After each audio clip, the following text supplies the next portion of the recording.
This deck list has the sideboard along the side, and the other one had it along the bottom. That's very true. So for those of you just joining us, I'm Gavin Verhey. I'm here Whoa, look at this, the mirror match. Not actually what's going on. My goodness. I'm Gavin Verhey. I'm here with Adrian Sullivan, and we're bringing you round 5 coverage of the Star City Games Open Series here in Atlanta, Georgia. We've got a really cool matchup for you guys. On your right, Jesse Hatfield, the brother of Alex Hatfield, Edison Open champion, another legacy pundit along with his brother. Jesse is playing, same deck his brother's playing, the mono blue time spiral combo high tide deck. I think it's exact 75. They worked on it together. They always work on their events together, and Jesse's a great player just like Alex is. We already saw Alex take down one match today. We'll see if Jesse's able to do it again. On the other side, we have Aintrazi. Ali's playing the mono brown artifact deck, but he's put his own unique spin on things. He's got Sundering Titan, Wormcoil, or sorry, not Mindslaver, Crucible of Worlds, a Blightsteel Colossus, all kinds of cool little things you don't normally see. And he's cut down on like Wormcoil Engine, for example. Some builds have 4. Right. Ali only has 1. That Crucible, really awesome with his inclusion of Wasteland, which is not a card you commonly see in this deck. I think Wasteland is pretty popular in this deck, actually. I think we've seen some Wastelands before. But regardless, it is very awesome with Wasteland. You can just lock them right out of the game pretty quickly. Blightsteel Colossus, another card you can tutor up that just kills them instantly. And of course, for those who haven't played a lot of Vintage, that you can just Goblin Welder in and out Mindslaver, basically taking all of the turns, every single turn. There's all yours. Right. So it's going to be difficult to win this, or difficult to win if that happens. So Jesse leads off with an island, trademark play.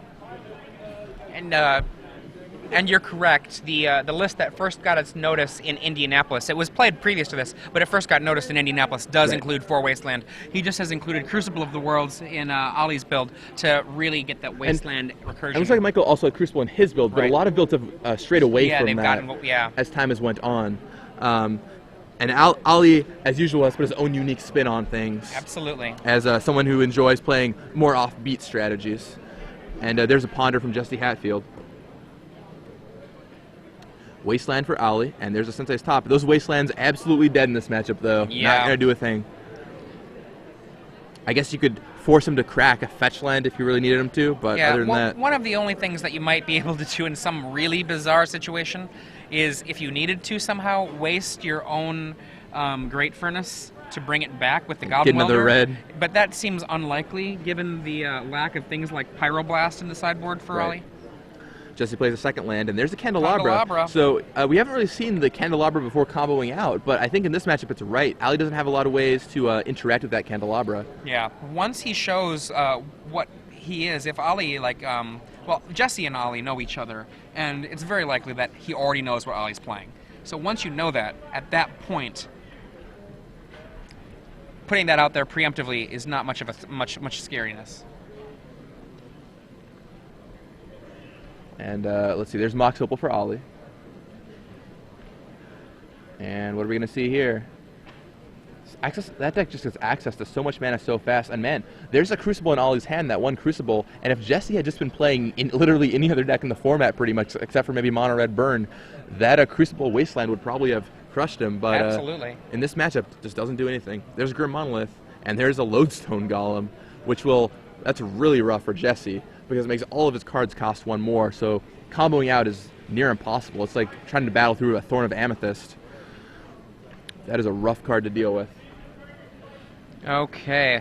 God, Lodestone is so good. I mean, we used to see Juggernaut see play, and, you know, right now Lodestone Golem just takes that and kind of says, sorry, Juggernaut.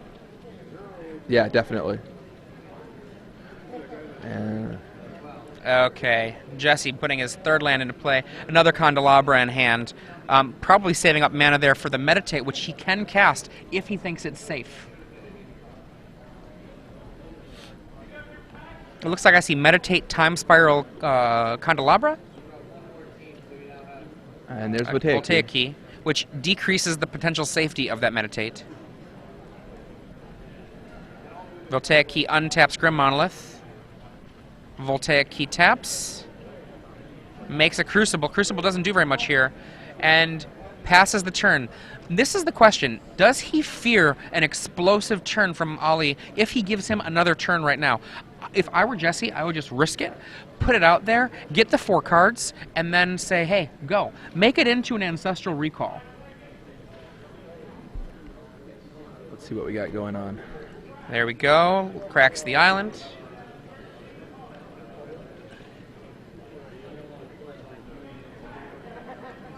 It's such an amazing card, Meditate, when you can afford just to cast it and not worry about the threat of death on the next turn. Yeah, definitely. I mean, you just pick up 4 cards, and in a control matchup, like, a common thing you can do is you can just play it, draw 4 cards at the end of their turn, and then be like, okay, continue to go. I got the resource that really mattered, which is cards. And obviously in a beatdown matchup you can't afford to do that, but in some control matchups you can. Or if your opponent's just not doing anything.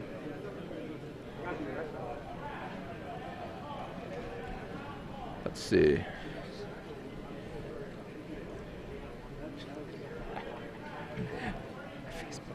Debating economics.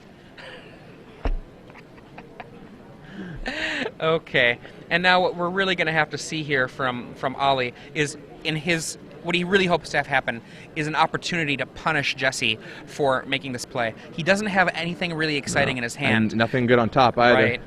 Well, he has a Forge Master in his hand. That's pretty exciting. But the Forge Master is going to be sick. Yep. And one of the things that is possible is with the Sensei's Divining Top and with the Voltaic Key, he can try to go for it and use the key to get a little bit deeper. Right. Key, top, key. We haven't seen Ali use this yet. Top, key, top, I should say. The combo is, you can basically just draw a card every turn with the top using key, because you tap the top to draw a card, key the top to untap it and tap it again, and the drawing card isn't contingent on if the top is in play or not. So, see what oh, there we go. I think we might see it here. No. Okay. If you can be quick, would you? Yeah. Real quick, what do you guys do? I'm just going to stop. Yeah. Okay, so let's see what happens here. He just uses the key, untaps the Grim Monolith. It looks like it's probably just going to be the Koldotha. There it is. And basically what he's saying here with this play is, next turn, you're in trouble. So you better go off right now. Jesse, with a newly refilled hand, has a High Tide in his hand, maybe more than one.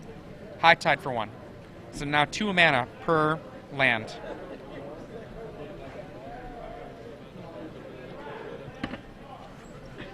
Another High Tide in hand, a Force of Will. Time Spiral, looks like a Brainstorm.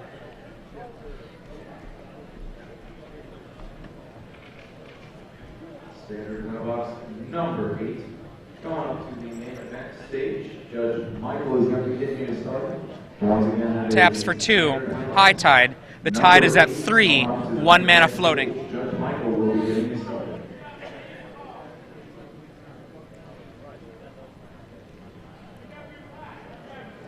3 mana from the Candelabra, emptying out the pool. Another Candelabra with the last mana he's got left. Tide's at 3. He can make 9 mana here, and there's 9. Candelabra makes it 6. Untap, untap, untap. 6 mana floating.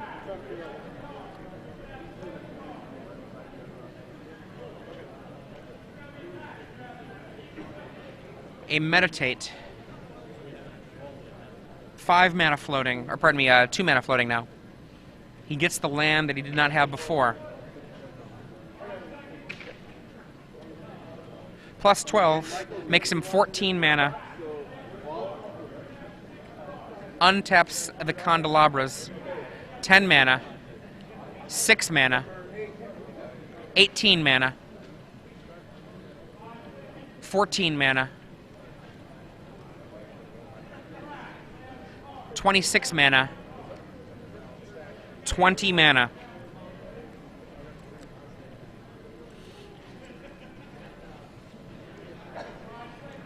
Fresh hand for both players.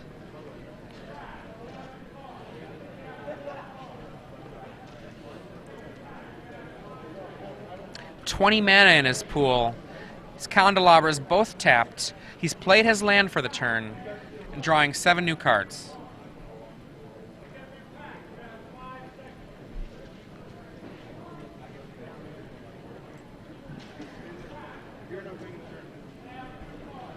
And they're about to present. And there's the combo screen right there. We saw it earlier with Ben Weinberg, and here it is again with Jesse Hatfield. Now, during this game, there is no way for Ollie to interact in this game at this point with his opponent. Jesse just gets to play. Or after sideboarding, for that matter. There's only stuff on his turn, Trinisphere, Chalice of the Void, but nothing on a Jesse's turn. So Jesse's pretty much safe. Right. There's a true goldfish action going on here. And is that another meditate? Yeah. That's 16 mana remaining. Jesse did not brick on his 17 mana remaining. on his time spiral like had happened before. Another With the high Ben tide. Weinberg. 16 mana remaining. It looks like Jesse Hatfield is using the Under the Sea high tides. Interesting choice. Neither of the ones we had pegged earlier, but Brainstorm, 15 mana. he's also using Mercadian Masks Brainstorms. Another interesting choice by just Jesse Hatfield. Another thing that separates his deck from his brothers, for that matter. Exactly. There's a lot of diversity in these decks. Very different card choices from very different sets. Merchant Scroll, 13 mana. All over but the Cryon. And there's Blue Sun Zenith right there. BSC. It's Jared Silva's name. Jared Silva.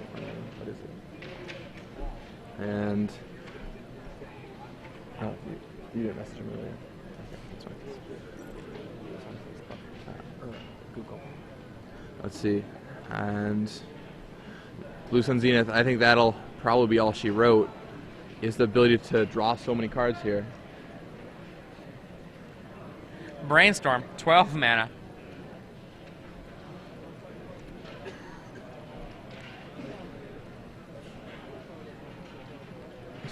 With a Merchant Scroll in hand. Yeah, just doing all the things that deck does. Doing it perfectly.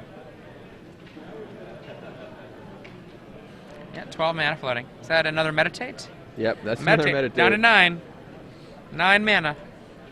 He's running out. Almost out of mana. High tide. Tide's at 5. 8 mana floating. Ponder. 7 mana floating.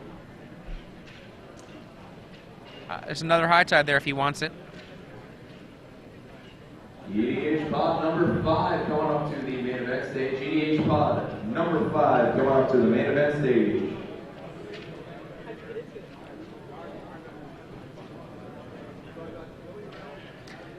Not sure what the storm count is. I haven't been counting that, but it's a lot. It is a lot. It is enough. Jesse has enough cards in his hand. Yeah, Rashad, where's our storm counter? It is enough, that is for sure. Man, the tide has been high in this tournament so far. I think it's because I'm here and drinking all this water. It could very, very well be. And so he's having Ollie count his cards in hand and cards in play, so he knows the size of the library. Right. So he knows how many he needs to brain freeze for. There's the Cunning Wish. Down to 4 mana. He says, I'm going to brain freeze you. How does that sound? Oh, sounds very nice, why thank you. There is the brain freeze. Down to 2 mana after he casts it. And Ollie's probably just going to scoop this one up because he doesn't want to show you anything else. And he's thinking about it, just counting everything up, making sure that it's correct. Let's see, he doesn't have anything that reshuffles in his deck, does he? He's got Blightsteel Colossus in his deck. Oh, he does have Blightsteel Colossus. He does, however, Jesse has the stroke in his hand in the form of Blue Sun Zenith. Blightsteel just shuffles itself. It's not an Eldrazi, just right? shuffles itself. So that's not good enough. If it was an Eldrazi, maybe something could happen, but no, it doesn't look like it. I have to say, it still weirds me out with that otherworldly magic that the Eldrazi have, that they're colorless, and yet spells that are not artifacts. Yeah, the Eldrazi are crazy creatures, well deserving of their card frame, I suppose. let's see what goes on here. And I think it's possible. I've seen this happen in the past against High Tide. I'm not even joking. Chicago pro player Andrew Nishioka once took a lap around the room just to get his blood flowing while his opponent cast the High Tide. There was a table judge there, and similarly, it looks like Ali Aintrazi left the table for a minute just because, he had nothing else to do and just might as well walk away for a minute and get something else done. Sure. I mean, some trading to accomplish or, something. And he picks it up. Yeah, there. All right, he's like, all right, nothing I can do, and concedes. So Jesse Hatfield takes the first game. Probably not a lot being boarded in by Jesse Hatfield here, but he does have the pretty sick rebuild in his sideboard. Right. Now, go ahead. No, I was just gonna say the rebuild. For those who don't know, it returns all artifacts to the owner's hand. Right. Which in this matchup will return most of Ollie's cards, basically time walking him or double time walking him. Right. Now, from his opponent, there are basically 3 things he's got to be considering. The first thing is just the potential for a artifact-based deck, a Stacks-like deck. This is not Stacks, but it has some qualities that are similar to Stacks. And this build, with its access to Chalice of the Void, is a little bit closer yet to Stacks. So the ability of a Stacks-like deck to use on-the-board permanents to disrupt. So we're probably going to see the repeals coming in, at least in some number, just to deal with a potential card that might be problematic, like a Chalice of the Void, like a Trinisphere, or the like.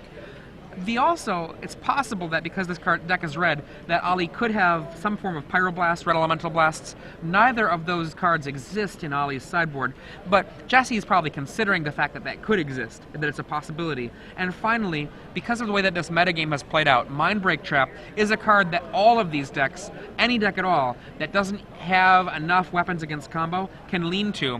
And so Jesse might be thinking, is this the kind of deck that somebody is like, combo's weak for me, I'm going to just put in just 3 Mindbreak Traps. Yep. And some cool cards in Ali Aintrazi's sideboard, looking at this now. He has a Trinisphere, which is something you haven't seen a lot in Legacy, a vintage staple, but not a lot in Legacy. So he's got 3 Trinispheres that he could use to shut down Jesse Hatfield's combo engine. Also, not for this matchup, obviously, I just think this is a cool card. Darksteel Forge. That's a card I've never seen in Constructed. I don't think I've seen that even in people playing at Friday Night Magics. I've seen it in EDH decks, and that's about it. The last time I saw Darksteel Forge, I guess, was in March of the Machines, way back in Mirrodin Block. That was the last time I think I saw Darksteel Forge. I guess I saw somebody play testing it once in Mirrodin Block. Yeah, they did not go with it in the end, though. There was that standard deck for a while, but for those who don't know, Darksteel Forge is a 9-mana artifact that makes all of your artifacts indestructible, which in some matchups is kind of a cool card to tutor up with Kuldotha Forge Master. So obviously not for this matchup, not in the least, but it's still a pretty awesome little card. So anyway, I'm guessing Ali will probably bring in his Trinispheres here, 3 Trinispheres and 2 Chalices, bringing up to 4 Chalice and 3 Trinisphere. Quite a bit of hate there. And for those 7 cards, I think he's going to take out some of his fatties that he's not going to need. Not exactly sure what else gets cut. What's important to note here, here's Lodestone Golem is very good. If he ever hits that Mindslaver, the game is over because he just forces Jesse to play all of his cards and do nothing. In fact, he can even, if Ali knows enough about the High Tide deck, he can go off with the High Tide deck and then Blue Sun Zenith Jesse to kill him. Right. So, and I have a feeling that Ali is certainly competent enough to be able to make that happen. Yeah. Pretty crazy stuff. That's actually a really, really fun idea, just to be able to be like, okay, I want to play your deck. It looks like a lot of fun. Here, you hang on a second there, Jesse. And guess what? You have to sit there because you can't do anything now. Yep. That way you can actually walk away from the table. There's nothing you can do till it's your turn. So that's actually hilarious. I really like that a lot, actually. I really want to. I want to see Ali Mindslaver Jesse and then have him kill Jesse with his own combo. Yeah, that's actually a really great way to have your cake and eat it too. If you expect a lot of High Tide in a tournament, play a Mindslaver deck. That way, if you want to, you can play High Tide yourself sometimes. Yeah, sure. You play all the combo decks. You can play Storm. Right. Oh, turns out ad nauseum. I guess you just weren't very good at figuring out what left fiddle you were at. My bad. I did my best to do the combo. It just didn't work out. Yeah. I guess I didn't know how to play it well enough. I kept flipping cards off ad nauseum, then I died. Wait a second, it's not me. Sad words from Evan Irwin, who is now dropped at 2-2. His Merfolk deck knocked out by Dredge. Now, meanwhile, Ali Aintrazi starts off Phyrexian Revoker.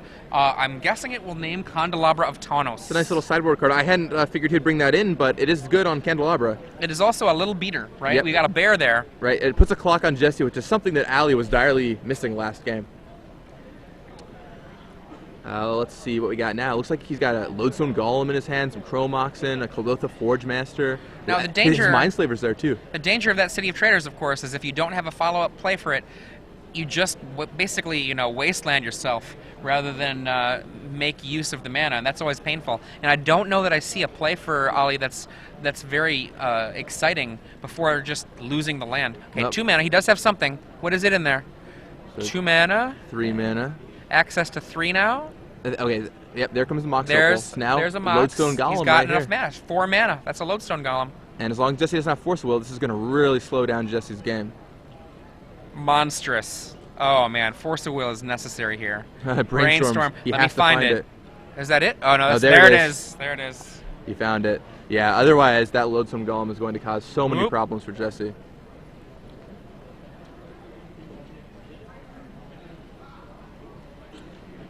And see what he puts back here, and then he's almost certainly going to force that Lodestone Golem.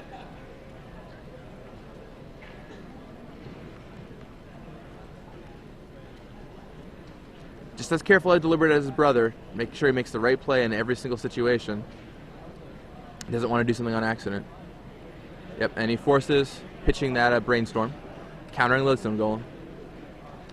That would have been a devastating situation Yeah. for Jesse Hatfield. Yeah. I don't know that he could possibly win in time through that Lodestone Golem. Yeah, I don't think he could. He'd be attacking for 7.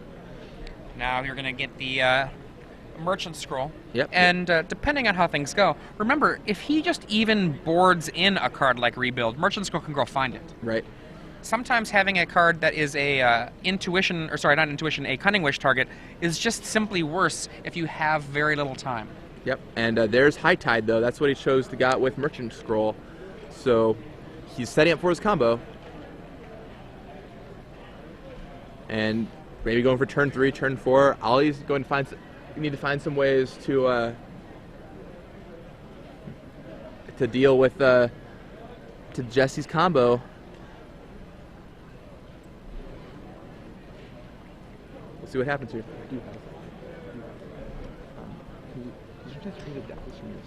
And now we have a Lightning Greaves. Greaves ups the Revoker. This keeps the Candelabra from being easily able to be turned on. Because first the Lightning Greaves would have to get destroyed or removed, and then the Revoker before a Candelabra will even work. Right. So basically it's not going to happen. I don't think Jesse has a good way to do that. It involved like Echoing Truth and then Snap, which is too much work for that to be worth it. So yeah, those Candelabras are pretty much dead for Jesse Hatfield.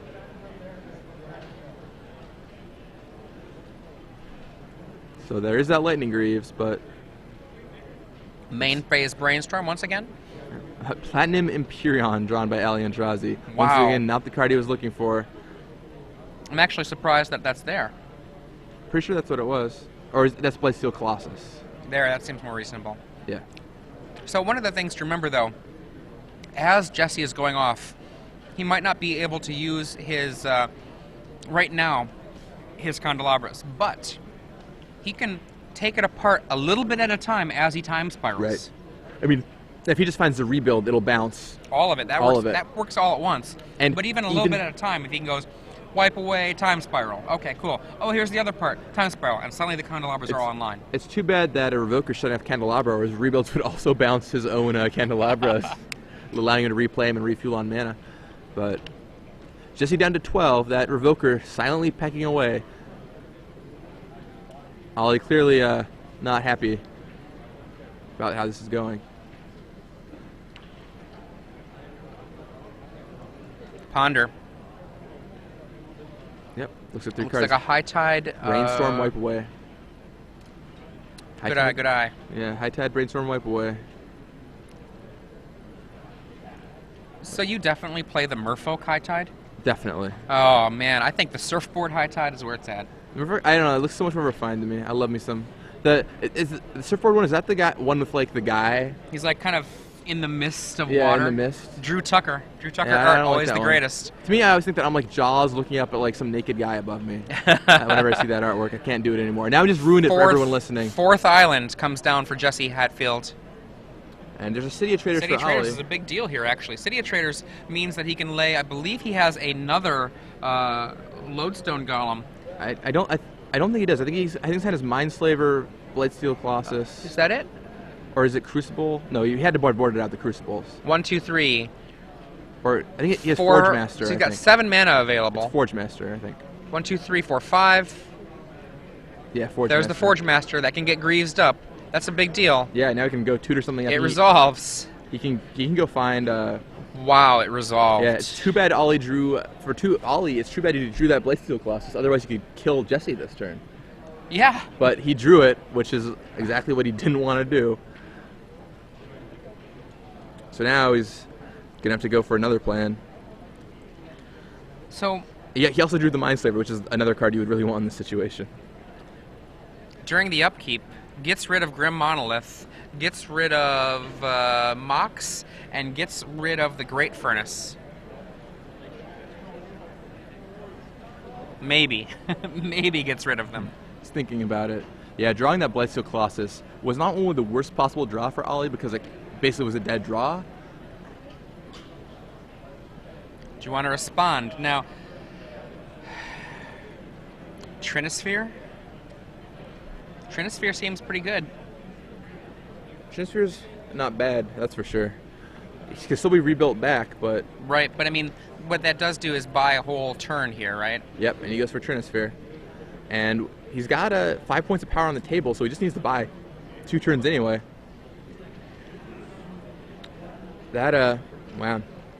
Now, Trinisphere, for those of you who don't know, has a 3-drink minimum. What that means is you have to spend minimum, no matter what else happens, 3 mana on any spell. It doesn't matter if it's supposed to be cheaper. For whatever effects you have, it's going to cost you 3 mana regardless. Yep, it'll always cost you 3, so it stops even Mind's Desire Yep. copies, anything. The only thing it doesn't stop, let's see. It's a 3-drink minimum, my friend. It's when you play the spell you have to pay more for it, right? And doesn't Storm just put the copies onto the stack? That is actually a good question. I think that puts the copies onto the stack. Yeah, Storm puts the copies onto the stack, so it doesn't work. If somebody casts, this is Ricky Hayashi. If somebody casts a storm spell through a Trinisphere, the copies come into play without having to be paid for. Is that correct?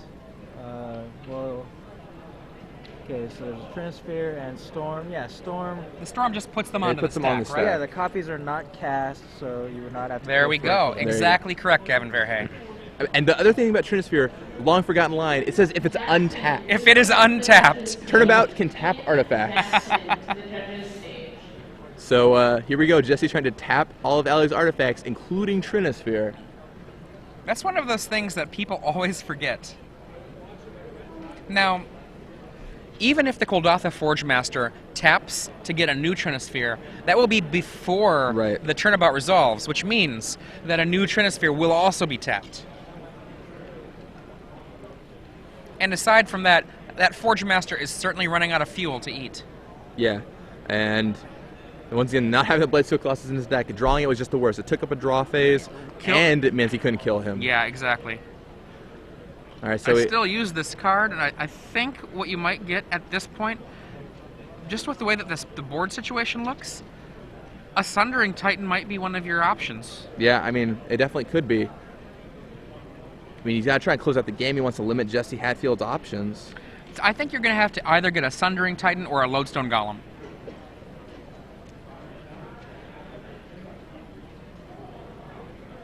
Well, let's see what he goes for. I like Lodestone Golem here because it keeps a pretty high clock on the field, and it limits Jesse's options.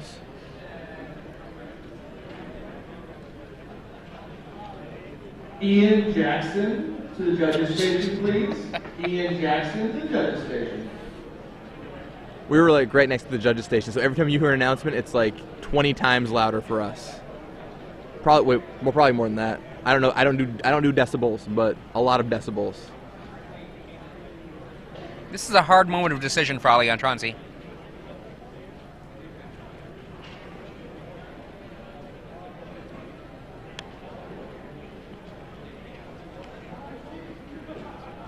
Let's see. Figuring out his play.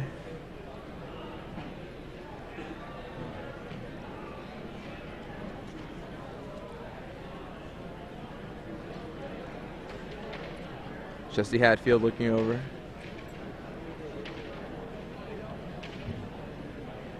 Wow. I mean, were it not for the capricious hands of fate, that Blightsteel Colossus would have been in the library and would have been a win. What was Jesse at when he resolved that Forge Master? I believe that he was at 12. He might have been at 10, though. So if he was at 12 or less, he still could have gotten Mere Battlesphere, equipped it, and attacked for 12. He might have been higher. I don't have that in my memory right now. I would guess that Ali probably boarded out the Battlespheres. Because he figured, oh, well, I'll keep my one Blightsteel Colossus in as my way to kill him. Yeah, exactly. I mean, because he's not going to be that low, just in general. And nope. Instead, he drew his one Blightsteel Colossus. So, is Turnabout still resolving here? They're still thinking about it. There must be some kind of judge ruling. That's what I was about to say. I think there's a judge ruling. Hey, everybody, back in the booth. I'm Gavin Verhey. I'm here with Adrian Sullivan. This is round 5 of the Star City Games Open Series. A judge call is currently being resolved. In the meantime, I got a question from Emmett Gore. If you Mindslaver somebody and they cast Cunning Wish, what happens? Wow. Okay. So. You have to be able to get a card. They're getting the Oracle wording of Turnabout. That's all that's happening. So we'll just fill it in time. Okay, yeah. I'm guessing they're probably getting the Oracle wording of Turnabout because there's a question about whether there's a mode issue. And Turnabout does not have that same mode issue. You don't have to choose a mode when you're casting it. It's when it resolves. So, if you wish, after you've been Mindslavered, do they see your entire sideboard? You know, Who makes the choice? I think that they do, but I'm not 100% sure. It seems like a very strange interaction. It's possible that that they don't. And if that's the case, then with the way that the current tournament rules work for Cunning Wish, that would mean you wouldn't be able to search for anything if it is the case that you can't look through their sideboard. I remember there was a weird era where if you cast Mindslaver and you played Cunning Wish or something, you couldn't get a sideboard card. Yeah, I remember that too. But if you cast Death Wish, they laid out all 15 cards in front of you, and you just chose one at random to take. Which is so ridiculous. So, I mean, I guess if you're doing that, it's reasonable, but... Yeah, we were talking before about the rules change once we went into, I believe, M10. It might have been M11, but I think it was in M10, where essentially the wishes just could no longer search for removed from game, exiled cards. It was as soon as M10, when removed from the game became exiled, that you could no longer That get makes them. me sad. That makes me sad. The Mirari's Wake deck's a lot worse than they used to be. And Here we go, back to the game. Round 5. I'm Gavin Verhey here with Adrian Sullivan at the Star City Games Open Series here in Atlanta. We have Aintrazi with his mono brown deck versus Jesse Hatfield with his combo High Tide combo deck. Currently, there's a turnabout on the stack. All right, this is happening, I believe, during Ali's upkeep. Sure. I think that this is. I mean, so much time has passed. I believe it's during Ali's upkeep. I thought it might have been his end step, but it could be his upkeep. I guess it wouldn't be the end step because then why would Revoker be untapped? So yeah, it's got to be upkeep. He's thinking about what he wants to tutor for.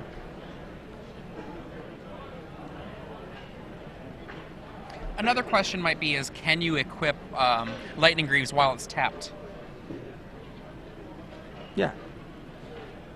That might be the question that might have been being asked. Oh, sure. Yeah, because equipment... So artifacts used to turn off way back when they were tapped, but now only the artifacts that say they turn off when they're tapped are as such. And Trinosphere is one of those artifacts that turns off when you tap it.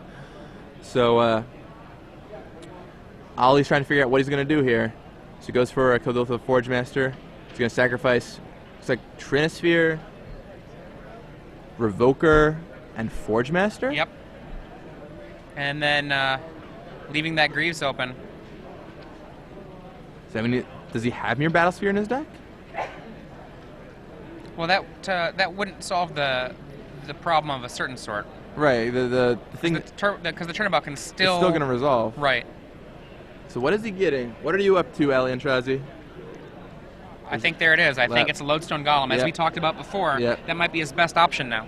Yeah, I think you have to go for the Golem just because it'll make sure that Jesse can't really combo you, and it's a 2-turn clock on top of all that. Yeah, this turn, if he chooses artifacts, it won't be a clock. Right. So it'll be a 3-turn clock because of the turnabout. Right. Of course, if he chooses to untap all of his lands to do something at the end of his turn, then that Golem will still be able to serve in. Pretty The interesting target place. player, he does have to target a player, so he's targeting Ollie. Okay. He can't do it. He can't do That's that right, part. Yeah. You want to choose all the modes on resolution. So he does target player, target happens first, tournament goes away, equips Lightning Greaves. Wait, so he chose to tap lands, he taps City of Taps the Traders. City of Traders. So Jesse must be ready to do something this turn. That's pretty good play by Jesse because Ali has a Chalice of the Void in his hand. He would have been able to cast and lock off High Tide. I still think he's in a world of hurt here, right? If he does not have a land, then he does not have the ability to go off through that Lodestone Golem. Man, if you could go off through this Lodestone Golem, that would be pretty insane. It'd be absolutely ridiculous. I don't think he can do it without a land. I don't know if he can do it at all, but if he does, a land would definitely be a good starting point.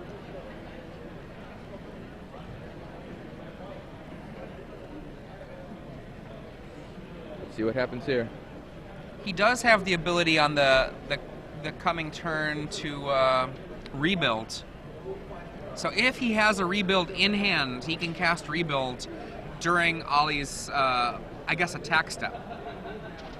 He has to have it in hand, though, or it's not going to work. High Tide, 2 mana. Pardon me, two mana per land. High Tide, 3 mana per land, no mana floating. Brainstorm, 2 mana floating.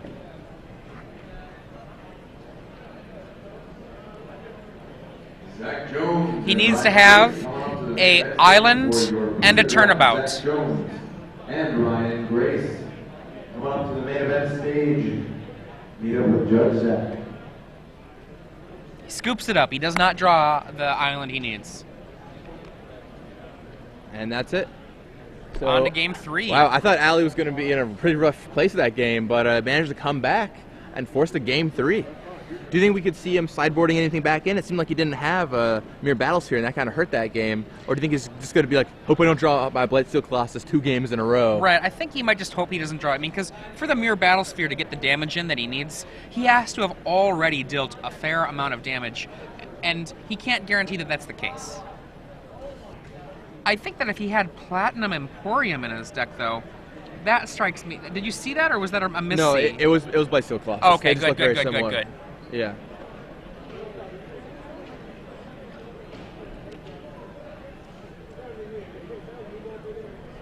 So, see what happens here. It looks like Ali's going back to the sideboard while Jesse's content. Yeah, Ollie chooses to... Doesn't look like he's done anything. Now, it used to be with a card like Tinker, you were content to throw away 2 cards to get 1. With Koldatha Forgemaster, by making it a permanent ability that you can use again and again, it takes 3 cards to get your 1 card of choice. That's the cost you get for having the ability to do it again and again. But here, for Aintrazi, it actually just ended up, even activating it twice was enough to make Jesse Hatfield get locked out of this game. Yeah, I mean, he lost 6 permanents, but he got exactly what he needed. Trinosphere, and then followed by the Lodestone Golem. That's exactly what he was looking for. Now let's go to close game 3. Jesse's going to be on the play this time. You might have something to say about Ali's deck, but the thing is, Ali has such a good, a quick mana base that being on the play versus being on the draw doesn't actually change his play that much. He can still get his cards off so fast. Yes. I think it's more about what he draws and what Jesse has to combat it.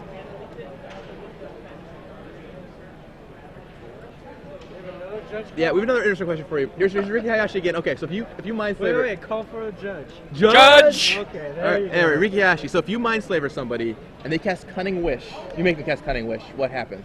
You can now look at their sideboard. You're allowed to do Yay. it. 'Cause I know there was a point where you weren't able to do Yeah, that. that is correct. We changed that because it didn't make any sense, I guess. Yeah. I don't know why they changed it, but it didn't make sense to most people, so... Yeah, I mean, it doesn't. I remember like you couldn't use any wishes unless you had Death Wish, Right, and then you could get a card at random. Yeah, and- because you couldn't look. Right. But since Death Wish was any card, you could get a random card. Yeah. So very strange. So there you have it from Ricky Hayashi. Thank you, Exactly how Ricky. Cunning Wish and There Mindslaver you go. interacts. Bye, guys. Bye, Ricky.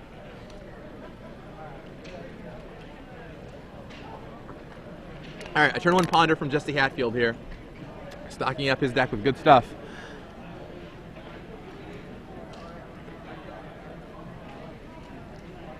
And let's see, Ollie looks kind of flustered. He's trying to think about what the right play is here and if it's to play around Force of Will or not. On you for the $10 booster draft, Zach Jones. Round 1 of the second draft open is now being posted. Here we go. City of Traders into Grim Monolith. That's what it looks like, yeah. And are we going to see Revoker? Grim Monolith into something else? Looks like he can go Revoker, top, Mox Opal, I think. 3 mana. Yep, Revoker. Revoker, 1 mana. Mox. Oh yeah, wait for the Revoker. Let me decide if I want to do something about that, This says isn't Jesse standard. Hatfield. This isn't standard. There's Force of Will. All right, 2 results. mana. Lightning Greaves. Lightning Greaves. Equips and attacks for 2. Attacks for 2. Turn 1, attack for 2. Have a Revoker on the table. Zach Levine on Twitter says, at this rate, we should get Ricky Hayashi in the booth and just keep him here with all the crazy interactions happening in this match. Mindslaver is quite the tricky card. Let's see. So that Revoker's going to serve in for 2 more, dropping Jesse to 16.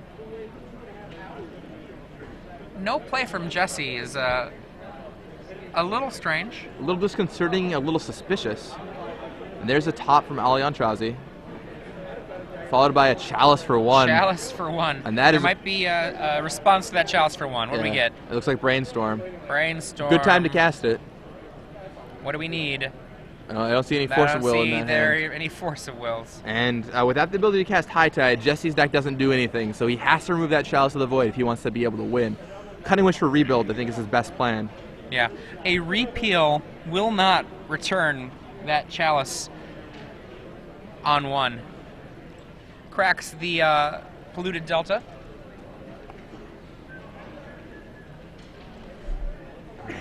And gets an island, shuffling things away.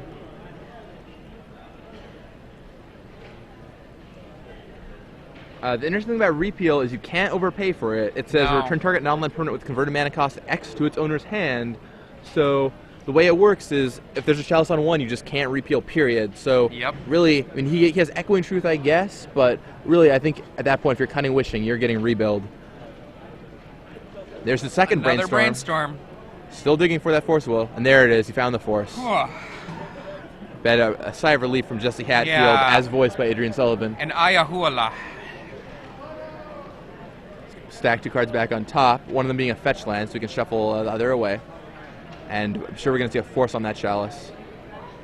You know, Oh. I actually really love both of these decks. Wow, so he just lets the Chalice resolve. He must feel like his plan is Rebuild at this point. Yeah, he might have the Cunning Wish in hand. He might have maybe his deck is boarded in the Rebuild. That's also a possibility, because remember, Merchant Scroll will go there for the same thing. Right. It's not instantaneous, but it is 1 less mana. Let's see what Jesse's plan is here. So he's going to take 2 more from that Revoker this turn, dropping Jesse down to 13 life.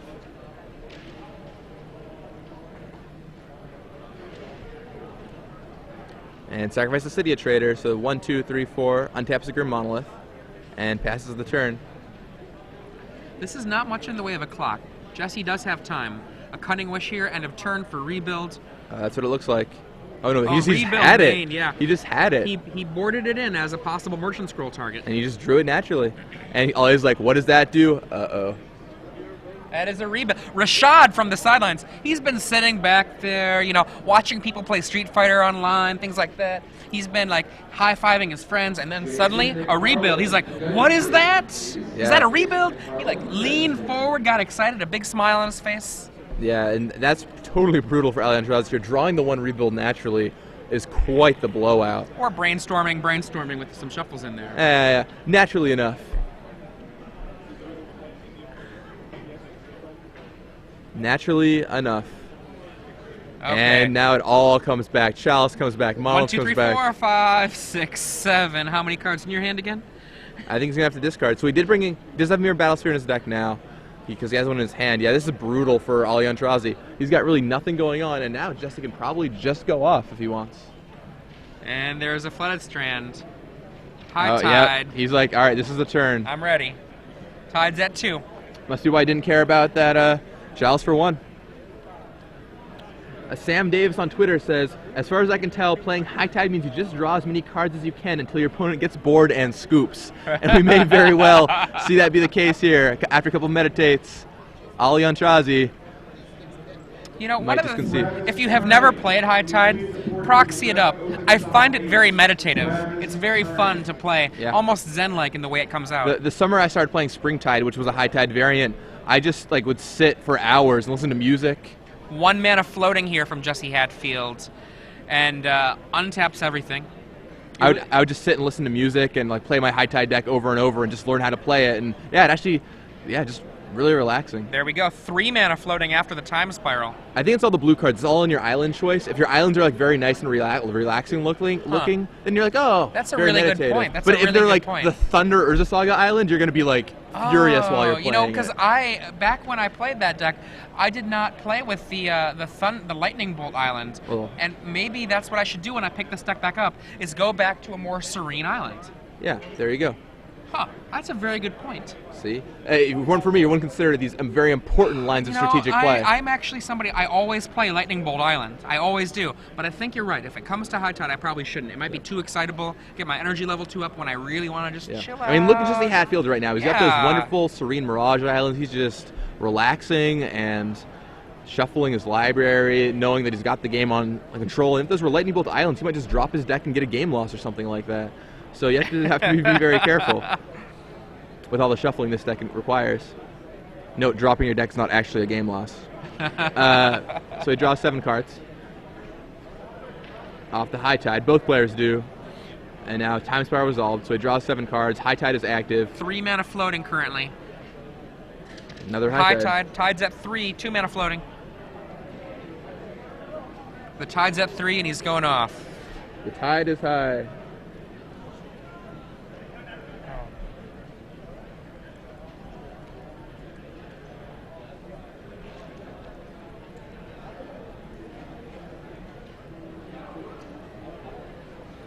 Turnabout. Making 12 minus 4 is 8 more mana. He's got 10 mana floating. And there's a Time Spiral. Making 12, 22, 16 mana floating.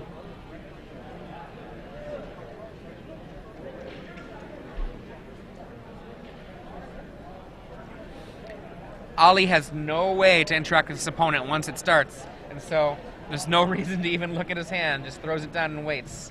This is a thing noted by our wise scholar on the side, Mr. Rashad.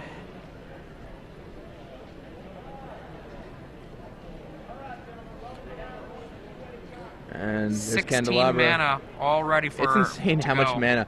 I can't think of, besides Infinite, I can't think of many other decks that generate this much mana that isn't an infinite number. Yeah. It's pretty absurd. Academy could make more. Time Spiral Enchantress could make more, but okay. So much mana. 16 mana.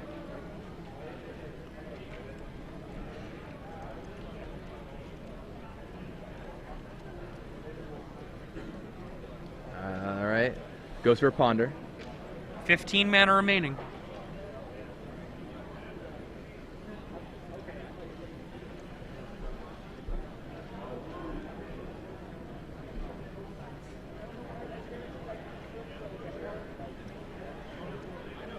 Legacy Open Players says time of the round. And Active shuffles. player finish your turn, then proceed to 5 additional Draws a fresh turns. card off the top. I think it looked like a land to me. And once again, we have the combo display here. Someone on Twitter suggested we should have a HUD display with like, when we go to the screen, it should pop up with like storm count and like mana and pool, High Tides cast. Another Candelabra, 14 mana remain. Ian Jackson, please report to the main event stage. And you can untap all of his lands here. 10, And didn't see how many mana that he tapped there. Is that a rebuild? Yeah. Rebuild on himself. A Rebuild little on bit of a myself. reset. Return all of my candelabras. Reset all my mana. That is just absurd.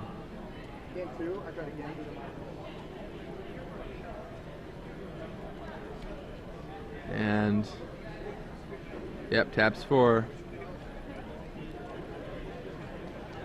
Activates the candelabra.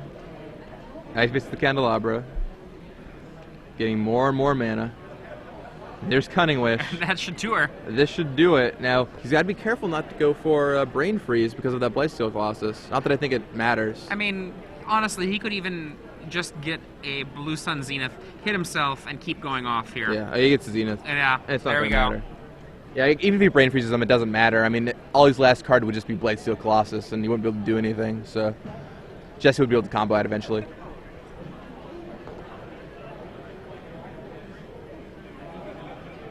Gets a bunch of mana.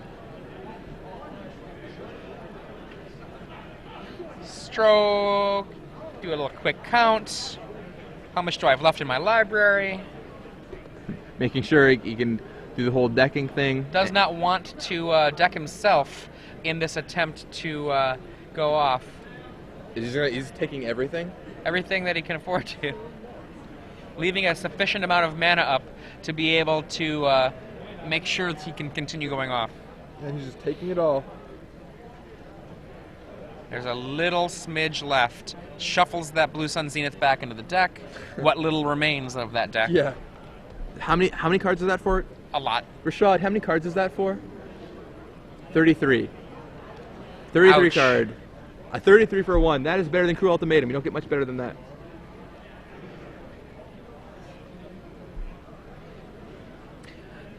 Let's see if he whiffed. Let's see. High No. tide. High tide. High tide. High tide. Tide's at 6. How many high tides is this? Tide is at 6. There's 6 mana per land right now. 1, 2, 3, 4, 5, 6. All he knows. Like, yep. All he knows when he's beat. That's that. And he takes it down. Jesse Hatfield, another Hatfield brother, another high tide deck, another deck doing well. Yeah, I know.